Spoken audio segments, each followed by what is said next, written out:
Stop podcast surfing. You're in the right place. I've always wanted to sing. Hi, everyone. I am your host, Kimbralon B. I am a licensed counselor, but I'm not your counselor. I'm also the host of Good Tea and Reads. So I created Good Tea and Reads so we could use everyday topics, issues, and current events to explain the importance of mental health awareness. Mental health discussions are so important because so many suffer in silence or do not realize that they're dealing with mental health issues because of stigmas, society and family expectations, and other reasons. Some episodes on Good Tea and Reads are heavy and will make us think. Other episodes will be very enlightening or refreshing. But either way, you will have an awesome experience. Here's the disclaimer. Any information shared on Good Tea and Reads is not a substitute for seeking professional care from another professional. Any information shared on Good Tea and Reads is not meant to diagnose the subjects or persons discussed on this podcast. All right, so enough of this intro. All right, so go grab your cups really quick so I can pour this piping hot tea. Meet me on the inside at one, two, three.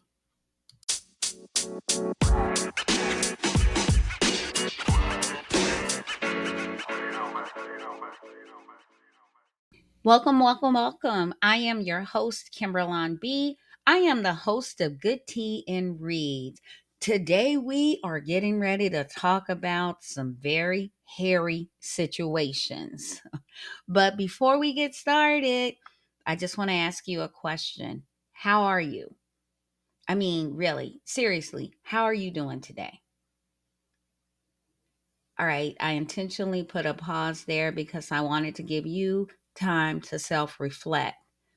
So often we get so caught up in the hustle and bustle of this thing called life that we really forget to check in on ourselves. So I just wanted us to take that moment to check in on ourselves to see how we are doing. Hopefully, you will continue to do that daily or throughout your day. All right. So today's episode on Good Tea and Reads is titled The Read on Bad Hair Days. So, today we will actually be exploring the connection between hair and mental health. So, grab your cups and so I can pour this piping hot tea. All right, hopefully, you got your cups, you're ready, you're relaxed. So, because we're going to be hanging out for the next hour or so. So, now that you're relaxed and you're cozy and you're settled in, we're getting ready to start out with a little story time.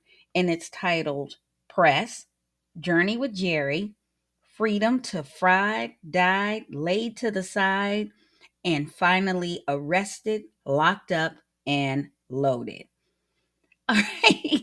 If you didn't guess by now, this is actually the story of my own personal hair journey.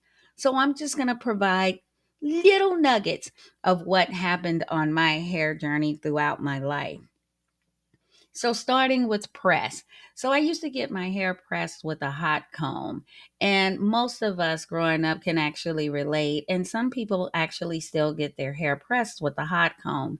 And what that means is there's this comb you put on a burner, but now I think it's much more fancier now. I think they have like this tunnel thing that heats up that they put the hot comb in.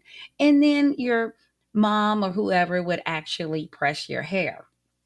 So I didn't go to the beauty shop all the time. My mom would actually press my hair for special occasions and at least probably once a week when I had to go to school. So this experience, it was nice after it was all over. But when you were getting your hair done, oh, there's times where there was close to burn.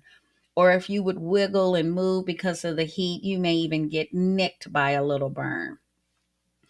So my mom used to press my hair with ultra sheen grease. I don't know how many people remember that. And it was actually the yellow one, right? And so in my head, I had in my mind that if my mom used more grease on my hair, it won't burn as bad. But little did I know, I really didn't think this all the way through. Because the more grease she used when she applies that hot comb, it would actually melt that grease and that would cause the burn. Now, those that may be listening and probably haven't experienced the hot comb, I don't want you to think it was abusive because it's not anything abusive or anything like that.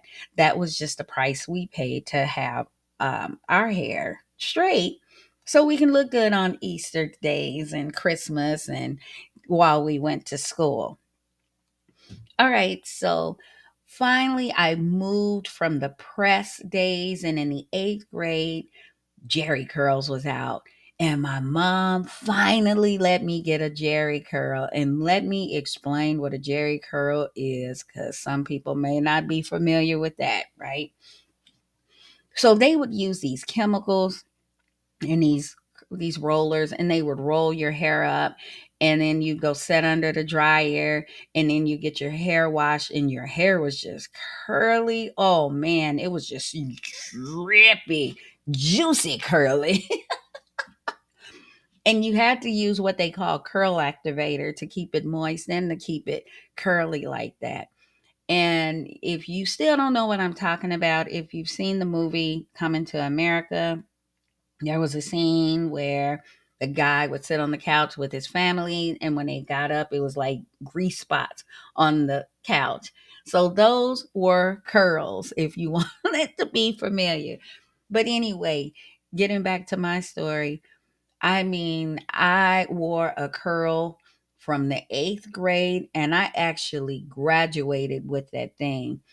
On my graduation picture in my mama house, I had the curl, and my curl was actually cut in a shag. And those that's not familiar with a shag, I got to break this down too. It was short on the sides and long in the back. Honey, that curl was curling. My hair was activated, and my entire forehead, which you could see because I have a big forehead, and my hair was greasy. That forehead was greasy, honey, from that curl.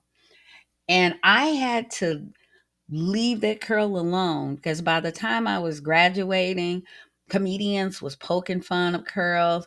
People were actually moving into perms. People were talking about people with curls, and people were snickering at me with my curl. So I had to get rid of that curl. So I went from that Jerry curl and I went into a perm. I loved perms. My hair was straight. I didn't have to worry about that ultra sheen grease anymore. I just had to go every 4 to 6 weeks and get my hair permed. And my hair was straight and it was fried, dyed, laid to the side. Now, let me tell you something about the perms, and people that still get perms, don't come for me, okay? Please don't come for me. One thing about perms, you could not scratch your scalp. You could not comb your hair the wrong way and scratch your scalp, because if you did and you had to get that perm on your hair, them chemicals would tear your scalp up and you making a beeline to that sink to get that perm rinsed out of your hair. Now, there's some days I would forget because it would seem like the closer that I was coming to my perm appointment, my hair would start itching and I would start scratching it. So I would actually go to the beautician and she'd be like, "Did you scratch?" "No, I didn't scratch." She'd be like, "Let me know if it's burning." And I'd be like, "Okay, I'll let you know." Honey, my head was sizzling on the inside. It was sizzling, but I sat there because I was going to be brave because I wanted my hair to be straight, not just straight. I mean, straight. And so I just thugged it out as much as I could. Now, there were a couple of times where I had to like run to that shampoo bowl because my head was on fire and I just could not do it. I could not. I mean, my eyes was watering. I was trying to take them tears and I was just wanting to just pat it on my head so I can just put that fire that I felt on my head out. So I kept a perm for the longest, probably still would have had a perm, but I don't know about any of you out there who's had that experience to where you've had perms and it's caused your hair to break off. And, sometimes that happened to me, I think maybe once or twice. So I always would tell people that I was on my third set of hair. But this one particular time, I actually got my perm. And those who's had a perm, and when you go to the shop and them shampoo bowls that's kind of have that U shape, which I really wish that I had a shampoo bowl in my house because I mean that made life so much easier than putting my head over the sink.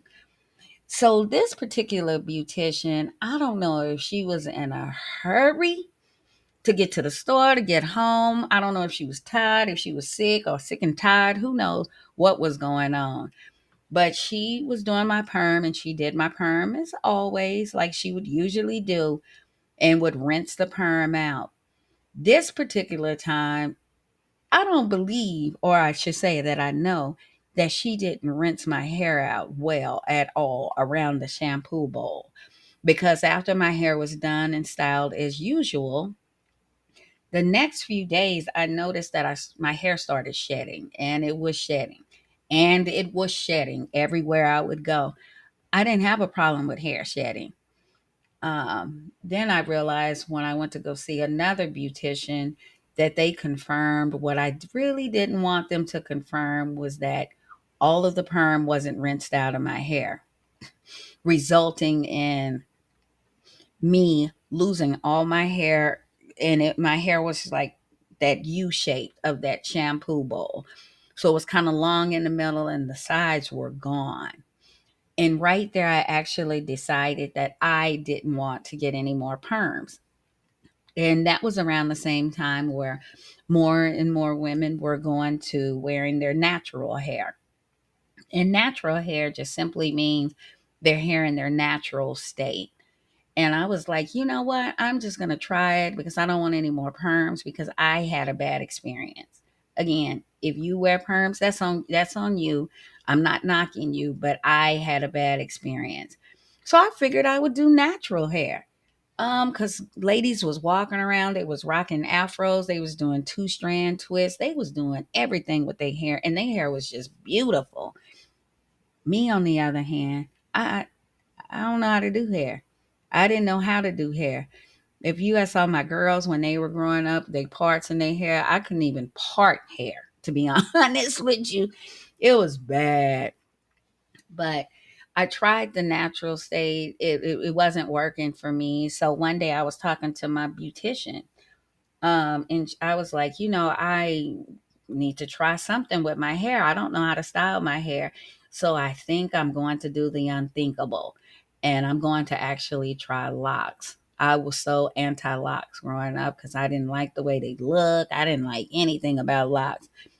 And she was like, girl, you don't even know if you like locks. And I was like, I don't. She said, so let's try these comb twists and see if you like locks. And I was like, okay. So I tried the comb twist. I mean, it looked a little bit strange because the way they were shaped, and then I could see my scalp. It was just a whole thing that was going on with me. But I actually stuck with the process. And 10 years later, I have locks. And so that's my journey. And I just wanted to share that with you. But even though I talked about that journey and the different phases I went through, there was actually some mental health challenges attached to those, hair experience, I should say. I mean, back with the pressing, the anxiety of getting my hair pressed. Am I going to get burnt this time? Did I tell my mom to use way too much ultra sheen grease on my hair and I'm going to get burnt? And there was some anxiety or worries through that. Dealing with the perm when the hair was shedding. There was some embarrassment. I was a little sad, maybe a lot of sad. Could have been some depression because my hair was just shedding everywhere and it was just horrible. And I didn't know how much longer it was going to last. Um, with the curl, listening to people shame curl shaming, I think they would probably call it today, with all my grease on my forehead. And, some people, again, may still wear curls. That works for you. And then moving into locks, hearing what people tell me that they can't do locks, there's no way that they could do locks.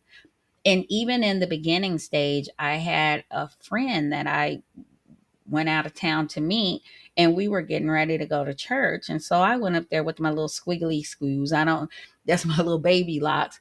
And she's like, all right, so we getting ready to go to church. Are you going to comb your hair? And I was like, yeah, my hair's already done. She said, you going to actually go to church looking like that? Yeah. So again, there was some mental health challenges related to that as well. So I just wanted to share all of that with my personal experience on my hair journey. So what prompted this episode was when I saw a picture on social media of Rihanna meeting the French president, and that picture actually went viral. So there's two things I like to explain. There's the internet, and that's the internet that we've all known to come and love, right? That was created in the 90s, and it connects us so much now. We have so much access to information. However, there's also the internet, and those are the people and the trolls that would dig and find up receipts and find out everything and will talk about you really bad. So the internet started making fun of Rihanna's hairstyle when she was meeting with the French president and was comparing her to a gospel singer. So, not sure how Rihanna felt about that, or even how the gospel singer felt about that being compared to Rihanna. But a few things that we know: that Rihanna is a billionaire, she's a mother, and she really doesn't care what people have to say about her. And we know that's how Rihanna rolls with things. However, Rihanna's experience does not represent the average experience when someone talks about our hair or we experience some type of hair trauma. Here are some examples. Remember the young man that could not participate in a wrestling match with locks and had to make the harsh and unfortunate decision to cut his locks off at the tournament just to participate. There was also another young man in Texas that was suspended recently for having locks, even though he did not wear his locks on his neck, because there was a rule or something about having males having hair longer than their neck or something along those lines. Or do you know of any people or read of any stories where people were suspended from school or their work was impacted because they had their hair dyed red, blue, purple, green, or a combination of any of those? There was also stories that I've had of workers, I call them co-workers, um, that had to press their hair from a natural state to a straight state because their bosses may not approve. They may find their hair unprofessional or untidy. Also, there are illnesses that one may experience that requires us to take medications to that can impact our hair. Or some people can develop alopecia that can impact their hair. With all of those examples, and probably some other examples that you can think of, one thing that we can all agree on is that these are some hairy situations. I had my own experience with my hair and my own journey, but I wanted to actually do some research more on hair. And I wanted to share my findings with you and the impact of hair on mental health. And I also want to share some strategies to help manage your mental health related to hair trauma. That's right. You can have a hair trauma. That is such a thing. I know some people probably think that it can't be, but it is. Some of the examples I gave earlier are examples of hair trauma.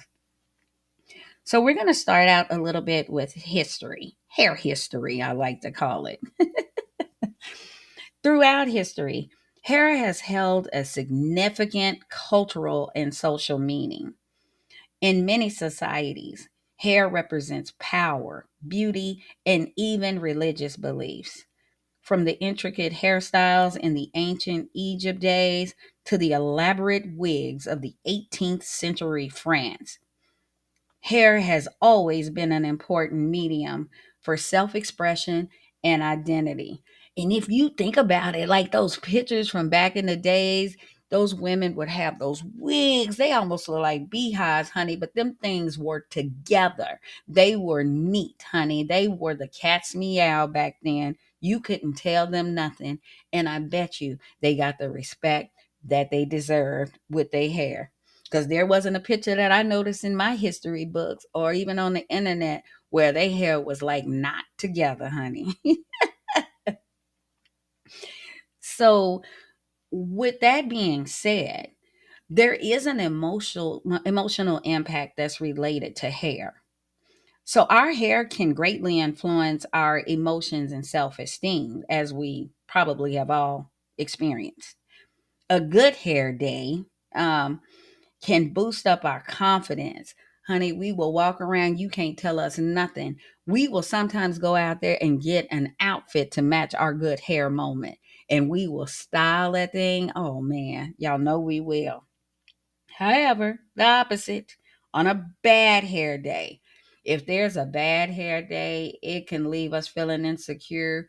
We may call in and we may not even want to dress appropriate, or how we used to dress. Or sometimes we may even overcompensate, just praying that nobody is paying attention to our hair.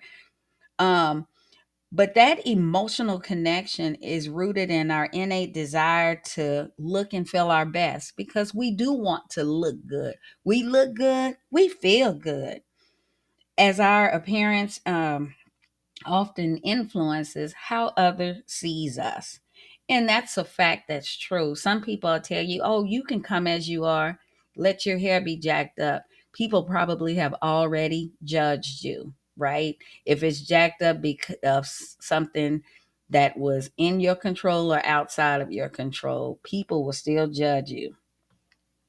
Hair is also an extension of our personality. So, hair allows us to express our personality, making it an essential part of our self identity.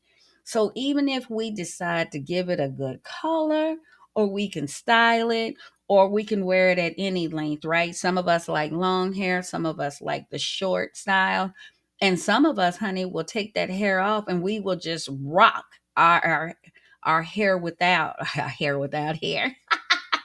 I mean, our head without hair, and we will style that.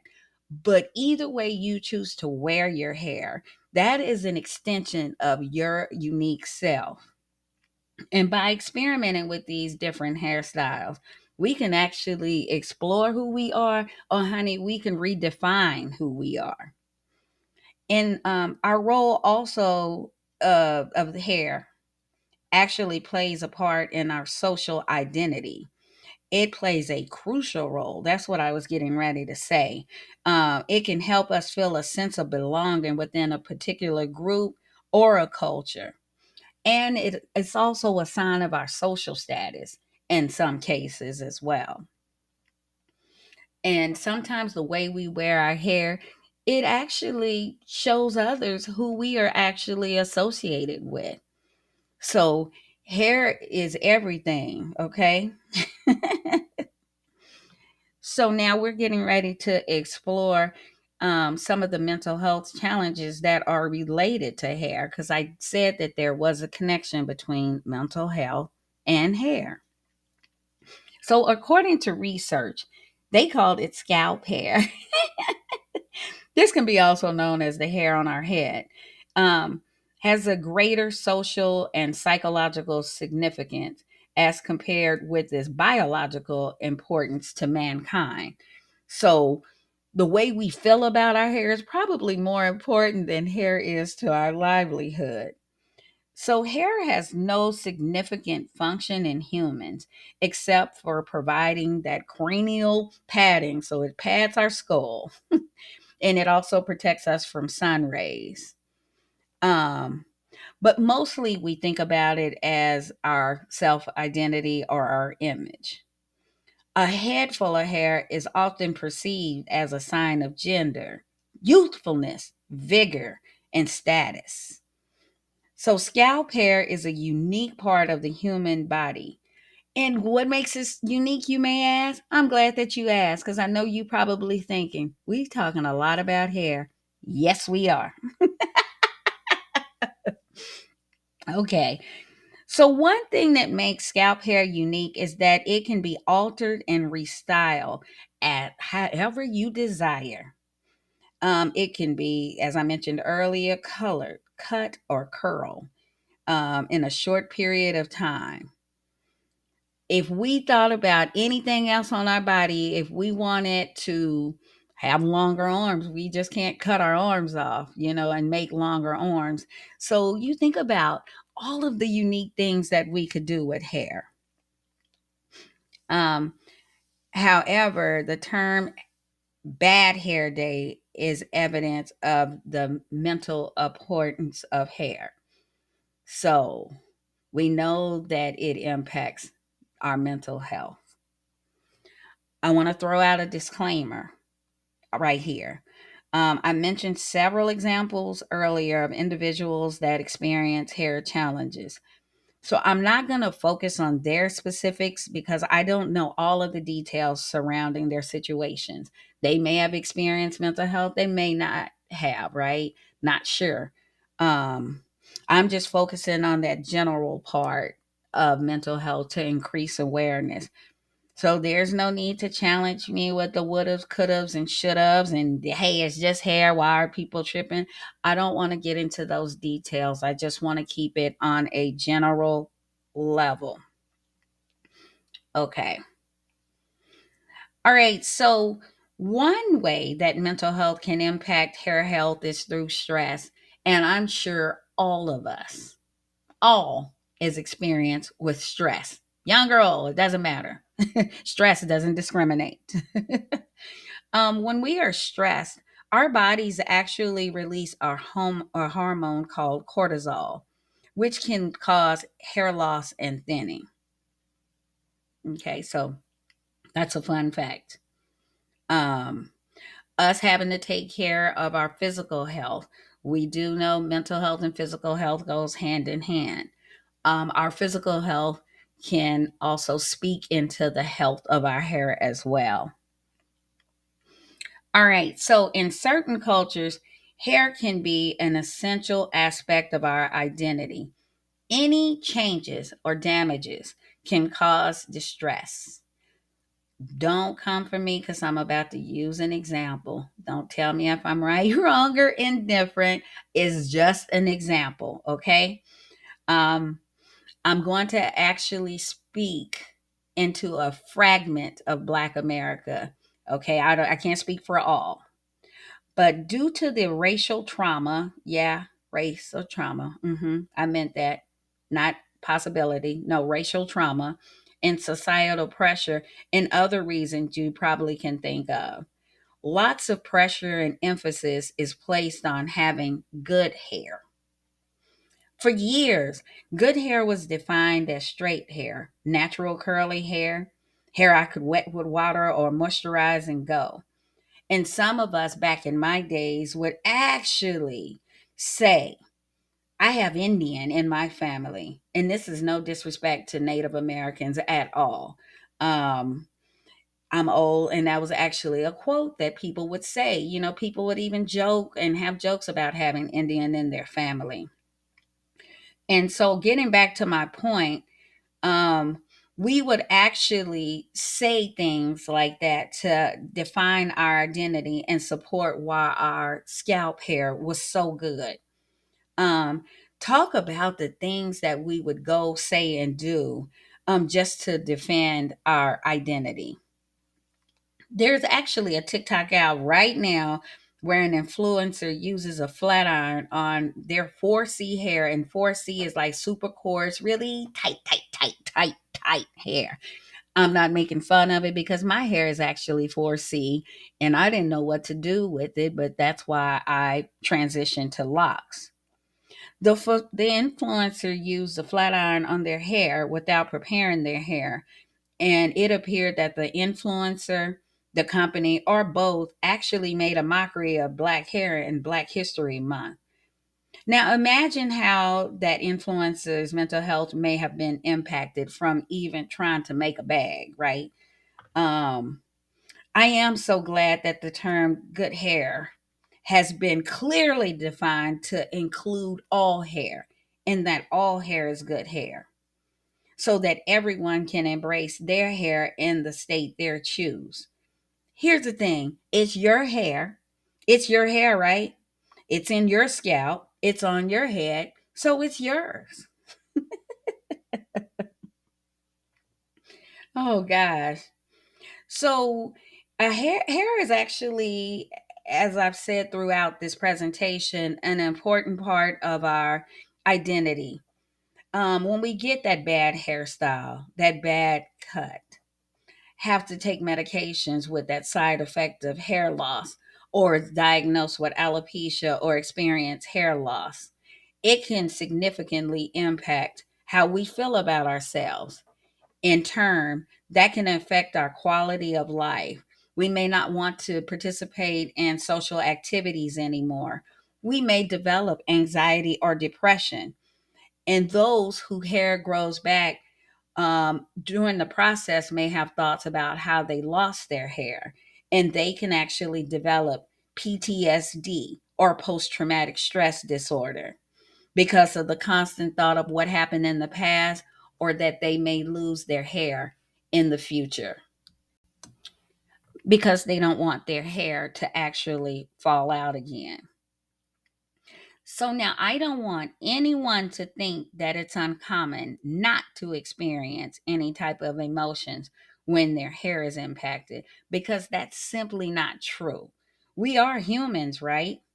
I mean, I'm gonna share a little bit what happened like last week when I went to go see my loctician. Um, I do have locks, so my hair occasionally will break off at the end, or I should say bud, because that's the proper word, and that's what's helping me navigate that. I spoke with my loctician recently at my hair appointment that my locks were breaking at the end because I was actually feeling some kind of way. I'm styling my hair and I look on the ground, I'm thinking it's a bug. Y'all, I don't have bugs in my house, so don't play, okay? Occasionally bugs get in, but I don't want you to think I have constant critters in my house. I had to clean that up right now. Anyway, I look around and I see that lock and I'm like, oh my, I just hope they don't fall out at the grocery store, at work, or anything like that. But so I was talking to her about how it was breaking at the end, and she was like, your locks are 10 years old. Girl, your hair is going to fall off, okay? That hair at the bottom's going to break. It's been hanging out there for 10 years. What do you expect for it to do? Just keep going. And I was like, okay. So she got me together like real quick. So we will experience mild to severe symptoms associated with hair losses or bad haircut, or we'll just sum it up under hair traumas. Some of the things we may experience is anxiety, that worry. I remember that ultra sheen grease, on the back of my hair, worried that I'm going to get burned. Um, some of us may get angry. Remember when you go to your beautician and you like, I want to get my hair done like this picture in the magazine. So I'm older. We used to look at magazines or those pictures on the wall. Now you can just scroll on your phone or look on TikTok and say, hey, this is how I want my hair to look. And you ask your beautician, can you do this? And she's like, yeah, I can do that. And you like, okay, we're going to get it together. And then you leave and you like, what in the world were they thinking? What did they do? How did they get that from that? Mm-mm. So you can find yourself getting a little angry when you leave from there, but hey, all right, I'm gonna let that go right there. You can also experience depression. Yeah, of course, you can experience embarrassment because your hair is not looking the way you want it to look. Hair loss, losing hair can cause you to feel embarrassed because people may come up to you and be like, "Hey, what happened to your hair?" Or they may ask you questions. And sometimes they may be coming from a good place or they may just be being nosy, but still, it makes you feel some kind of way. It causes a reduction in work performance. If I don't feel good, as I mentioned earlier, I don't think I look good, then it's going to impact my work productivity for sure, or my school productivity. I may not do well on my homework assignments, and I may make bad grades. It also may cause problems with sexual performance. Ooh, gut punch. Gut punch or punch below the belt. No pun intended. Sorry. But no, a bad hair experience or hair trauma can actually impact sexual performance in the bedroom.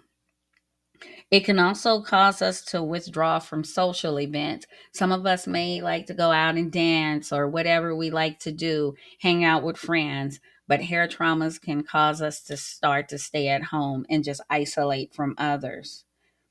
Um, Also, hair traumas can cause us to spiral downward emotionally.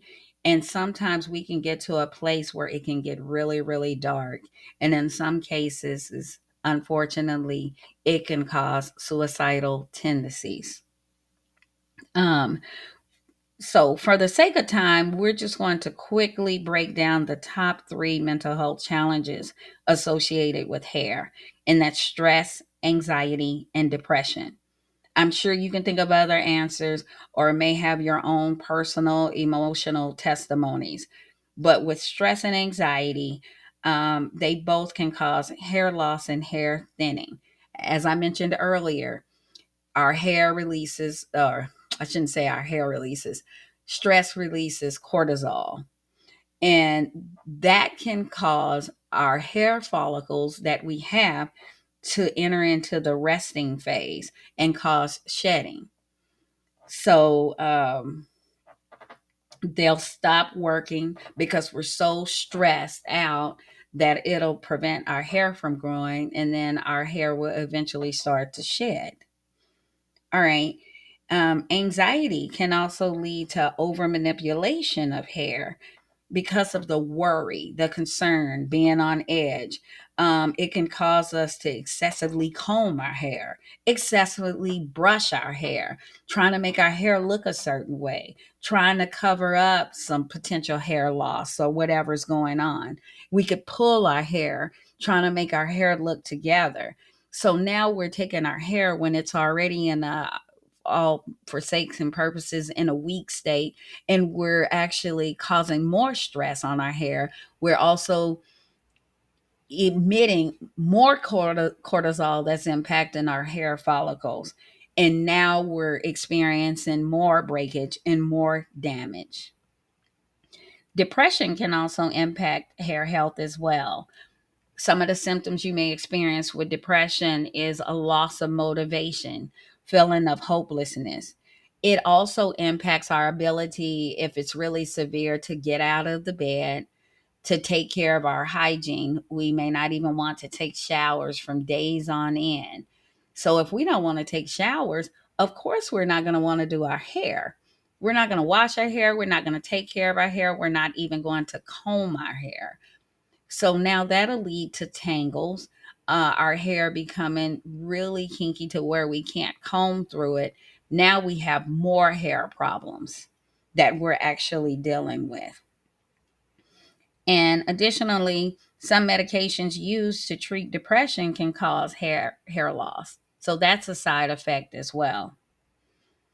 So what can we do to manage our emotions? Because we are going to experience them. Let's normalize that we are going to experience these emotions, right? Sometimes we can say it's just hair, and that's okay. But to some people, as I said before, it's not just hair. That's a sign of power that we've talked about. It's connected to our self identity. Both my lacticians that I had in my life gave me basic strategies to deal with hair trauma. One is to embrace it. You know, your hair has done time on your head, like my lactician told me, like 10 years. If it breaks off at the bottom little, okay, it's done its time. It's going to keep growing. She said it, you know, hey, it gets tired too. So we can embrace it, and then we could take control of our hair and, you know, do something about it. Like, I'm dealing with this hair issue. Let me see if I can start eating healthy.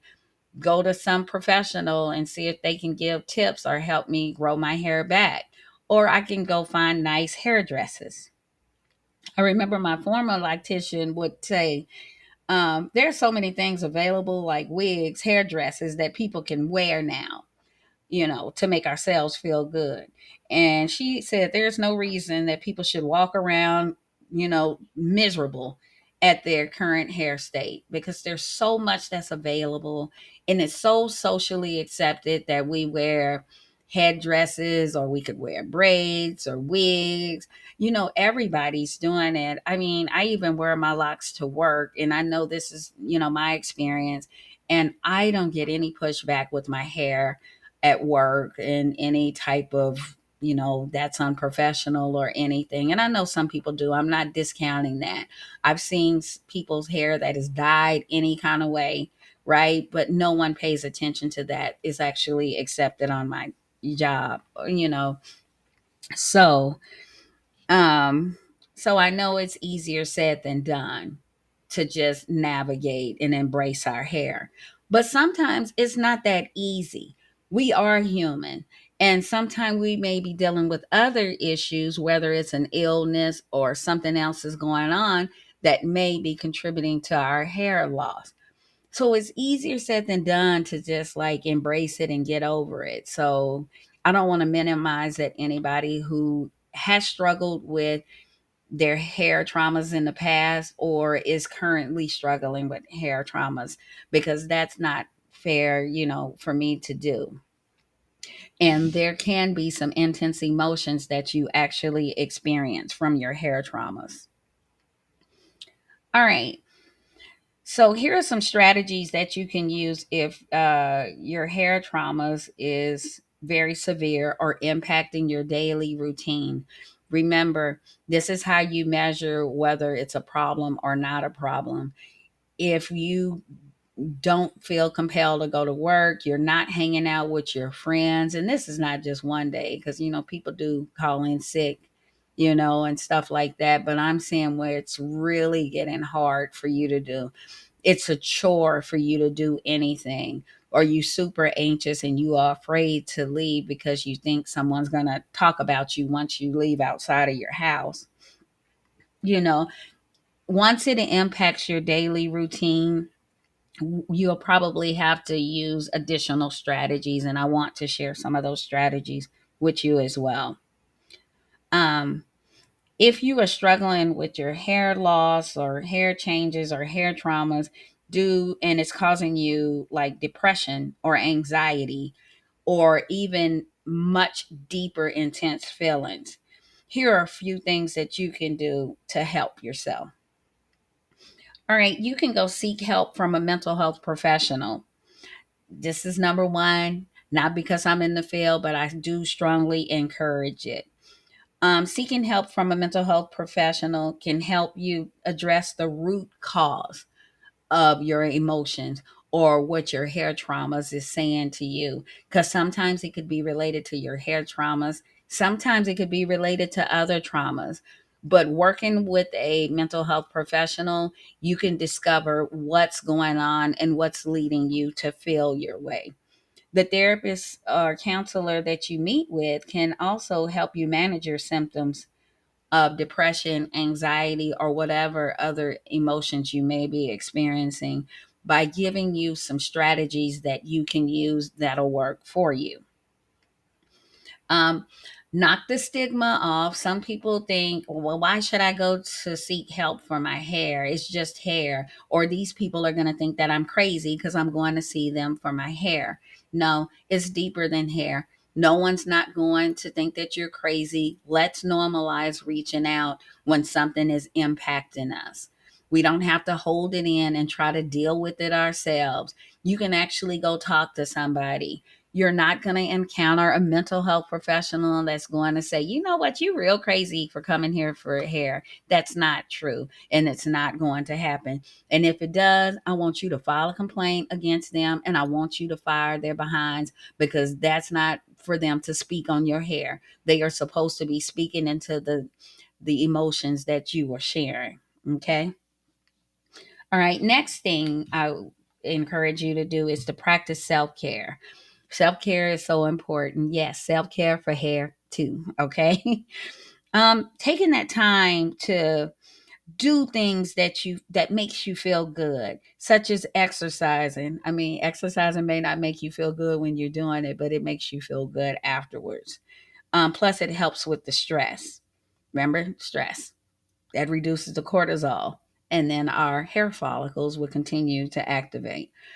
Meditating, just taking time out to meditate, enjoy your day. I like to call it commanding the day, just sitting there, meditating, just taking that time out for you. Sometimes when we get super anxious or super depressed, our thoughts are like a freaking runaway train. We're thinking, what if, and this is going to happen? Oh my gosh, people are going to laugh at us. Somebody's talking about me. They're talking about me. And our thoughts will take us to the great unknown. What we have to do with those thoughts, we have to stop those thoughts. And in order for us to stop those thoughts and change our thoughts to focus on things that we can control, we have to learn grounding techniques. And grounding techniques mean focusing on something in the room. Like right now, I'm actually looking at my ceiling fan and I'm watching the ceiling fan spin. I can talk about that ceiling fan, talk about the color of the ceiling fan. How many times have the blades have spun around? That actually brings us back into the here and now.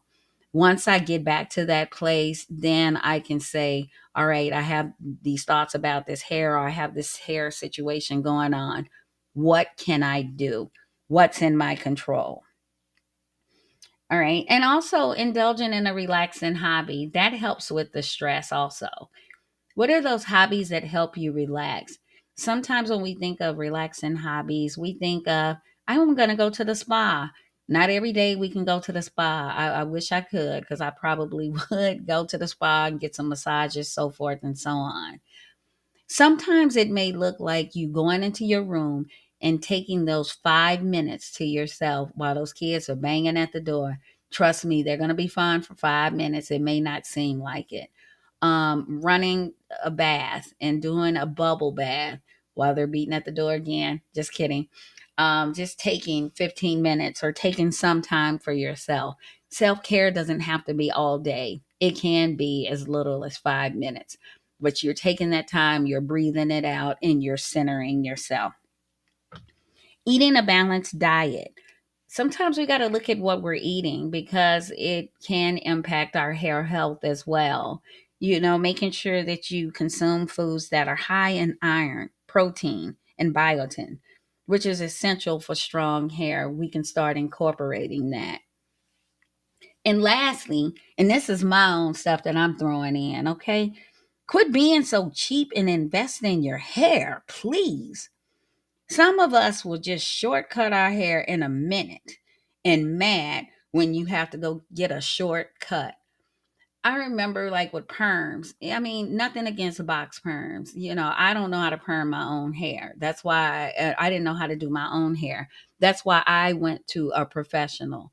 But some people will sit here and will go get a box perm because they rather pay $3, because I'm not going to pay all these people my money. And I mean, some people probably can't afford to go to a professional. But sometimes people that can do hair. It's just finding they unpredictable behinds to get them, trap them down so they'll get to do your hair.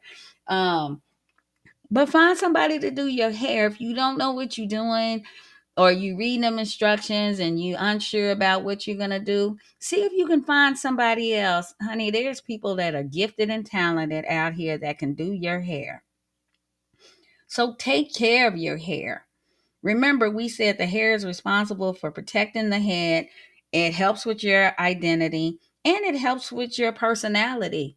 Our hair is tired, y'all. It is tired. Invest in them wigs, them hair wraps. You can even go to the dollar store and get some type of hair wrap. So don't say that you can't afford it, okay? All right. And especially if you're not okay with your direct hair state, it is your hair. You got to be okay with it first before anybody else. Remember, you are in control of your hair, not society.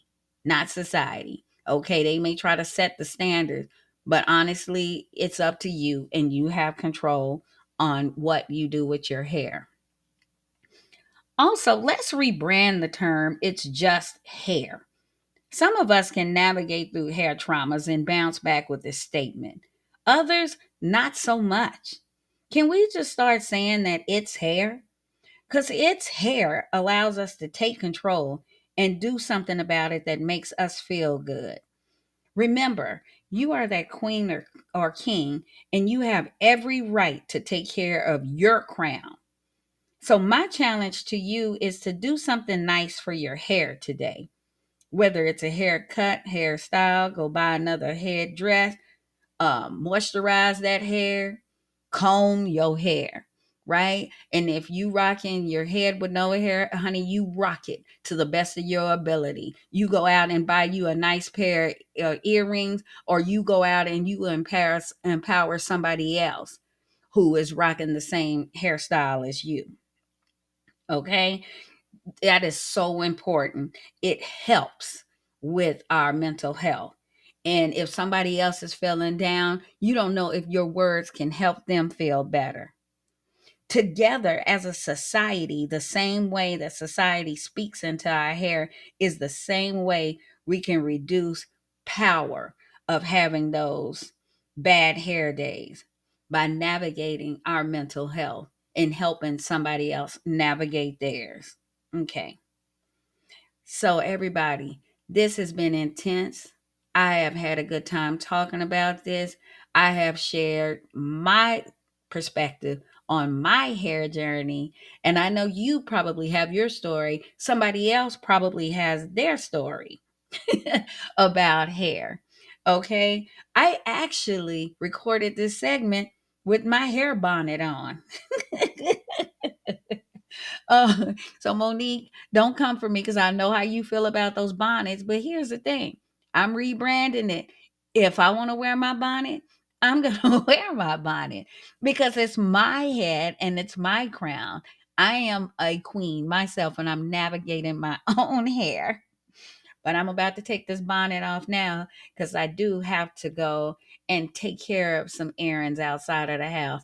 If you run around with your bonnet on, that's you. I just take mine off, okay? Because I just do. Now pajamas, I'll probably wear those out. The nice pajamas, okay? This has been great. This has been an awesome and an amazing experience talking about the connection between mental health and hair.